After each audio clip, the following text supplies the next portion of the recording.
Hi friends, technical Goodachari channel కి స్వాగతం. So friends, ఈ రోజు మనం చెప్పుకోబోయే టాపిక్ ఏంటంటే జేనార్ డయోడ్. ఈ జేనార్ డయోడ్ గురించి తెలుసుకోబోయే ముందు మీరు పిఎన్ జంక్షన్ డయోడ్ గురించి అయితే తెలుసుకోవాలి. సో ఈ పిఎన్ జంక్షన్ గురించి తెలుసుకోవాలంటే డిస్క్రిప్షన్ లో లింక్ ఉంటుంది, దాన్ని క్లిక్ చేసి చూడండి. సో అయినా సరే ఈ వీడియోలో లైట్ గా మనం ఈ సింపుల్ డయోడ్ గురించి అయితే చెప్దాం, పిఎన్ జంక్షన్ డయోడ్ గురించి. సో ఇక్కడ కనిపిస్తుంది కదా మీకు, ఇది మన డయోడ్ అనమాట. మన సర్క్యూట్స్ లో ఈ విధంగా ఉంటది, మన ఎలక్ట్రానిక్స్ బోర్డ్స్ లో. ఈ సిల్వర్ కలర్ కోటింగ్ ఉంది కదా, ఇది క్యాథోడ్, ప్లెయిన్ గా ఉంది కదా ఇటువైపు, ఇది యానోడ్. అదే విధంగా ఇది మన డయోడ్ సింబల్. ఈ త్రిభుజాకారంలో ఇటువైపు ఉన్నది యానోడ్, అదే ఈ గీతలా ఉంది కదా ఇది క్యాథోడ్ అనమాట. ఇది డయోడ్ సింబల్. సో ఈ పిఎన్ జంక్షన్ డయోడ్ లో 2 మెటీరియల్స్ ఉంటాయి. ఒకటి పి టైప్ మెటీరియల్, ఇంకోటి ఎన్ టైప్ మెటీరియల్. సో ఈ డయోడ్ ని మనం ఫార్వర్డ్ బయాస్ లో కనెక్ట్ చేయాలంటే ఈ డయోడ్ తాలూకా యానోడ్ కి మనం ప్లస్ ని కనెక్ట్ చేయాలి, అదే విధంగా క్యాథోడ్ కి నెగిటివ్ ని కనెక్ట్ చేయాలి. సో ఈ విధంగా కనెక్ట్ చేయడాన్ని మనం ఫార్వర్డ్ బయాస్ అని అంటున్నాం. సో ఈ ఫార్వర్డ్ బయాస్ యొక్క కరెంటు వోల్టేజ్ క్యారెక్టరిస్టిక్స్ అయితే మనం చూద్దాం. ఈ రైట్ సైడ్ మీకు plus voltage, left side minus voltage, అదే విధంగా పైన మీకు ప్లస్ కరెంటు, కింద మీకు మైనస్ కరెంటు. సో ఈ విధంగా దీని గ్రాఫ్ అయితే ఇప్పుడు మనం చూద్దాం. సో ఇప్పుడు ఒక డయోడ్ గుండా వోల్టేజ్ ని మనం ఇంక్రీజ్ చేద్దాం. సో డయోడ్ గుండా వోల్టేజ్ ని ఇంక్రీజ్ చేస్తుంటే ఇలా మెల్లిగా వోల్టేజ్ ఇంక్రీజ్ అవుతున్న కొలది ఒక టైంలో మనకి ఈ విధంగా మనకి కర్వ్ అనేది పెరుగుతుంది. సో ఇలా మెల్లిగా ఇంక్రీజ్ అయింది కదా, ఇంక్రీజ్ చేస్తున్న కొలది వోల్టేజ్ ఏదైతే వోల్టేజ్ లో మనకి ఇక్కడ మనకి ఇంక్రీజ్ అవుతుందో దీన్ని నీ వోల్టేజ్ అంటాం అనమాట. ఈ విధంగా వెళ్లేదాన్ని నీ వోల్టేజ్ అంటాం. సో ఇది కరెంట్ కర్వ్, ఇది వోల్టేజ్. మన వోల్టేజ్ పెంచుతున్న కొలది ఫార్వర్డ్ బయాస్ లో ఏ విధంగా డయోడ్ గుండా కరెంట్ ఫ్లో అవుతుందో మీరు చూడొచ్చు. సో ఇక్కడ మనం లైట్ వోల్టేజ్ ఉండేటప్పుడు ఇలాగ పెంచితే ఒక్కసారి కర్వ్ అనేది వెళ్ళింది కదా, ఎక్కడైతే మనకు వెళ్ళిందో దాన్ని నీ వోల్టేజ్ అని అంటారనమాట. సో ఫార్వర్డ్ బయాస్ లో ఈ విధంగా మనకి కరెంట్ అండ్ వోల్టేజ్ క్యారెక్టరిస్టిక్స్ అయితే ఉంటాయి. సో ఇప్పుడు మనం రివర్స్ బయాస్ లో చూద్దాం. సో డయోడ్ ని మనం రివర్స్ బయాస్ లో కనెక్ట్ చేస్తే యానోడ్ కి నెగిటివ్ ని కనెక్ట్ చేయాలి, క్యాథోడ్ కి పాజిటివ్ ని కనెక్ట్ చేయాలి. ఈ విధంగా కనెక్ట్ చేస్తే రివర్స్ బయాస్ అంటున్నాం. సో ఈ రివర్స్ బయాస్ కేసులో కరెంటు వోల్టేజ్ క్యారెక్టరిస్టిక్స్ అయితే మనం చూద్దాం. సో మీరు ఇక్కడ చూస్తే ఈ రివర్స్ బయాస్ కేసులో ఈ విధంగా ఈ పాయింట్ నుంచి మనం ఒక డయోడ్ గుండా రివర్స్ బయాస్ లో వోల్టేజ్ ని ఇంక్రీజ్ చేస్తుంటే, సో ఈ రివర్స్ బయాస్ లో ఈ విధంగా మనం ఇంక్రీజ్ చేస్తుంటే ఒక లీకేజ్ కరెంట్ అనేది అయితే ఇక్కడ మనకి లీకేజ్ కరెంట్ అనేది అవుతుంది అనమాట. అంటే ఇక్కడ కూడా లీకేజ్ కరెంట్ అయ్యింది, బట్ ఇక్కడ నుంచి ఒక్కసారి కరెంట్ అనేది ఫ్లో పెరిగింది, దీన్ని మనం నీ వోల్టేజ్ అంటున్నాం. సో ఇక్కడ నుంచి కూడా మనం రివర్స్ బయాస్ లో పెంచుతుంటే ఒక టైప్ ఆఫ్ లీకేజ్ కరెంట్ అనేది అవుతుంది అనమాట. సో ఈ లీకేజ్ కరెంటు మైనారిటీ క్యారియర్స్ వల్ల అవుద్ది. ఈ మైనారిటీ క్యారియర్స్ అంటే ఏంటంటే మనకి డయోడ్ లో P type, N type materials అయితే ఉన్నాయి కదా. పి టైప్ మెటీరియల్స్ లో హోల్స్ ఉంటాయి, ఎన్ టైప్ మెటీరియల్స్ లో ఎలక్ట్రాన్స్ ఉంటాయి. సో వీటి వల్ల మనం రివర్స్ బయాస్ లో కనెక్ట్ చేసేటప్పుడు వీటి లీకేజ్, ఈ కరెంట్ లీకేజ్ కి కారణం అవుతాయి అనమాట. సో మనం ఫార్వర్డ్ బయాస్ లో కరెంట్ ని కానీ మనం చెక్ చేస్తే అది మిల్లీ యాంపియర్స్ లో ఉంటది. ఈ రివర్స్ బయాస్ లో ఈ లీకేజ్ కరెంట్ కానీ మనం చూసేలాగుంటే ఇది మైక్రో యాంపియర్స్ లో ఉంటుంది అనమాట. ఇది లీకేజ్ కరెంట్ కాబట్టి. సో ఈ రివర్స్ బయాస్ లో వోల్టేజ్ ని ఇలా ఇంక్రీజ్ చేసాం అనుకోండి, ఇలా ఇంక్రీజ్ చేస్తే కరెంటు ఒక్కసారి షార్ప్లీ రిలీజ్ అవుతుంది అనమాట. ఈ విధంగా వోల్టేజ్ ఇంక్రీజ్ చేస్తే కరెంట్ ఒక్కసారి షార్ప్లీ రిలీజ్ అవుతుందో ఆ వోల్టేజ్ నే మనం బ్రేక్ డౌన్ వోల్టేజ్ అంటాం.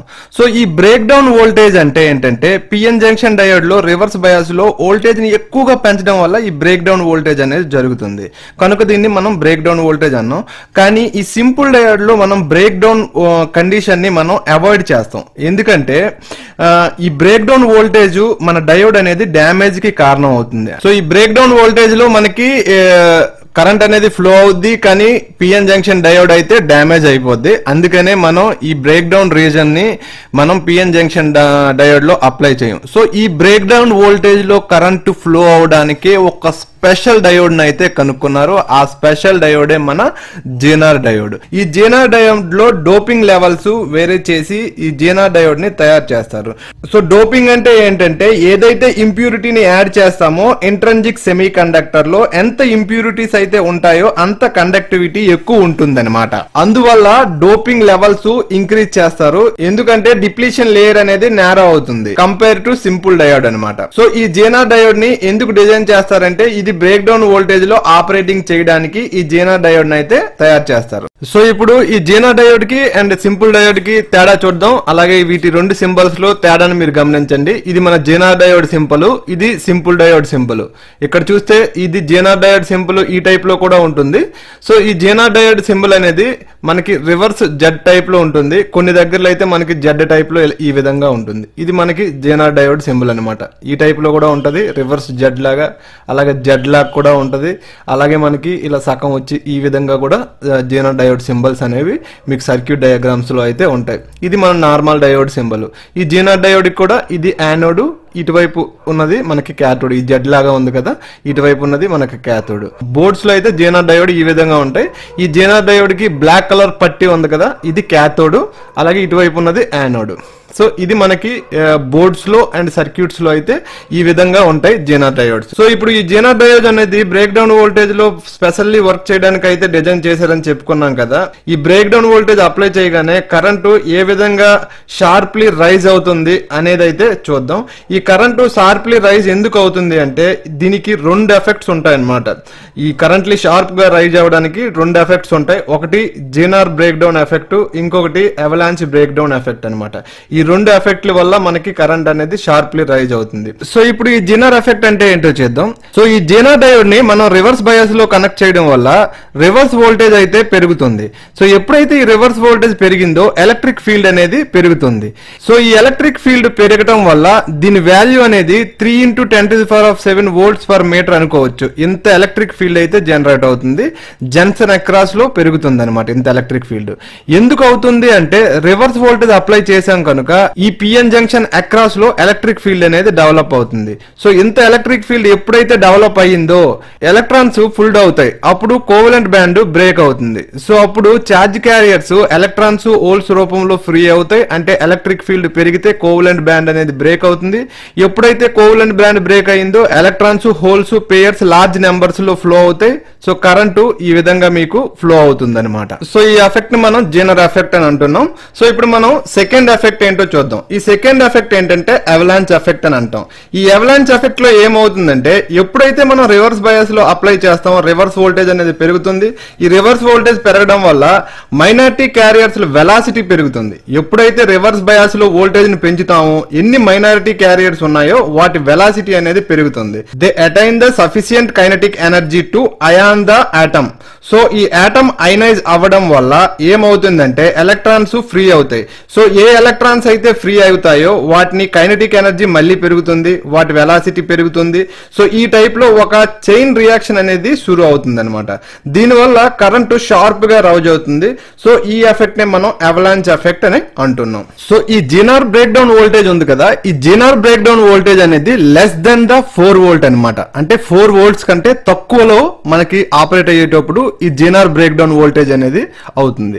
అలాగే మనకు గ్రేటర్ దెన్ 6 వోల్టేజ్ అంటే 6 వోల్టేజ్ కంటే పెరిగి 6 వోల్టేజ్ కంటే ఎక్కువ వోల్టేజ్ గాని వస్తే మనకి ఇక్కడ అవలాంచ్ ఎఫెక్ట్ అనేది వర్క్ అవుతుంది అనమాట. సో ఈ రెండింటి మధ్యలో వచ్చింది అనుకోండి 4 to 6 వోల్ట్, అక్కడ ఈ రెండు ఎఫెక్ట్లు కూడా మీకు వర్క్ అవుతాయి. సో జేనర్ ఎఫెక్ట్ అనేది ముందు ఇన్వెంట్ చేశారు కనుక దీనికి జేనర్ డయోడ్ అని అంటున్నారు. సో ఈ బ్రేక్ డౌన్ వోల్టేజ్ ని జేనర్ బ్రేక్ డౌన్ వోల్టేజ్ అని అంటున్నారు. సో ఈ రెండు ఎఫెక్ట్ల వల్ల కరెంట్ అనేది ఒక్కసారిగా సర్ప్రైజ్ అయ్యి రైజ్ అవుతుంది. సో ఈ జేనర్ డయోడ్ ని మనం ఫార్వర్డ్ బయాస్ లో కనెక్ట్ చేసాం అనుకోండి. ఫార్వర్డ్ బయాస్ అంటే దీని తాలూకా యానోడ్ కి ప్లస్ ని, అదే విధంగా క్యాథోడ్ కి మైనస్ ని మనం కనెక్ట్ చేస్తే ఇది ఒక సింపుల్ డయోడ్ లా వర్క్ అవుతుంది. ఒక సింపుల్ డయోడ్ మనకి ఎలాగైతే వర్క్ అవుతుందో ఇది అలాగే వర్క్ అవుతుంది. దీని క్యారెక్టరిస్టిక్స్ కూడా సింపుల్ డయోడ్ లాగానే ఉంటాయి. అదే మనం జేనర్ డయోడ్ ని రివర్స్ బయాస్ లో కనెక్ట్ చేసాం అనుకోండి. రివర్స్ బయాస్ అంటే దీని తాలూకా యానోడ్ కి నెగిటివ్ ని, క్యాథోడ్ కి పాజిటివ్ ని కనెక్ట్ చేయడం. సో ఈ రివర్స్ బయాస్ లో మనకి ఈ జేనర్ బ్రేక్ డౌన్ ఎఫెక్ట్ అలాగే ఈ అవలాంచర్ బ్రేక్ డౌన్ ఎఫెక్ట్ ఈ రెండు కూడా మనకి రివర్స్ బయాస్ లో వర్క్ అవుతాయి. సో అదే ఈ వీడియోలో అయితే చెప్పుకున్నాం. పవర్ డిసిపేషన్ ఈ జేనర్ డయోడ్ ది కంపేర్ టు సింపుల్ డయోడ్ చాలా ఎక్కువగా ఉంటుంది. సో ఈ zener diode most important use ఏంటంటే వోల్టేజ్ రెగ్యులేటర్ గా ఇవి యూజ్ అవుతాయి. ఎందుకంటే మనం ఎంత వోల్టేజ్ పెంచినా ఇది ఒకే వోల్టేజ్ అయితే మెయింటైన్ చేస్తుంది. వోల్టేజ్ రెగ్యులేటర్ లాగా ఆ ఏదైతే వోల్టేజ్ మెయింటైన్ చేస్తుందో అది మనం బ్రేక్ డౌన్ వోల్టేజ్ అని చెప్పుకోవచ్చు. ఏదైతే బ్రేక్ డౌన్ వోల్టేజ్ మెయింటైన్ చేస్తుందో దాంట్లో కరెంట్ ఫ్లో అవుతుంది. ఆ మిగతాది ఎంత పెంచినా సరే సేమ్ వోల్టేజ్ వోల్టేజ్ లో ఉంటది కాబట్టి ఇది బెస్ట్ వోల్టేజ్ రెగ్యులేటర్ గా మనం యూజ్ చేస్తాం అనమాట. సో ఇక్కడ చూడండి, ఇదే జెనర్ డయోడ్ ని నేను వోల్టేజ్ రెగ్యులేటర్ గా ఏ విధంగా యూజ్ చేస్తున్నానని. ఇక్కడ డీసీ ఇన్పుట్ వోల్టేజ్ అంటే ఈ డీసీ ఇన్పుట్ కు ముందు మన రెక్టిఫైర్ సర్క్యూట్, ట్రాన్స్ఫార్మర్, ఆ తర్వాత ఫిల్టరైజేషన్ వచ్చిన డీసీ అవుట్పుట్ అనమాట. ఈ డీసీ అవుట్పుట్ ని మనం ఈ జెనర్ డయోడ్ కి ఇస్తే ఇది ఒక కాన్స్టెంట్ వోల్టేజ్ రెగ్యులేటర్ గా అయితే యూజ్ అవుతుంది. సో ఈ జెనర్ డయోడ్ డేటా షీట్ ని కానీ మనం అబ్జర్వ్ చేస్తే ఈ డేటా షీట్ లో ఇది ఎంత వోల్టేజ్ జెనర్ డయోడ్ అని ఉంటుంది అనమాట.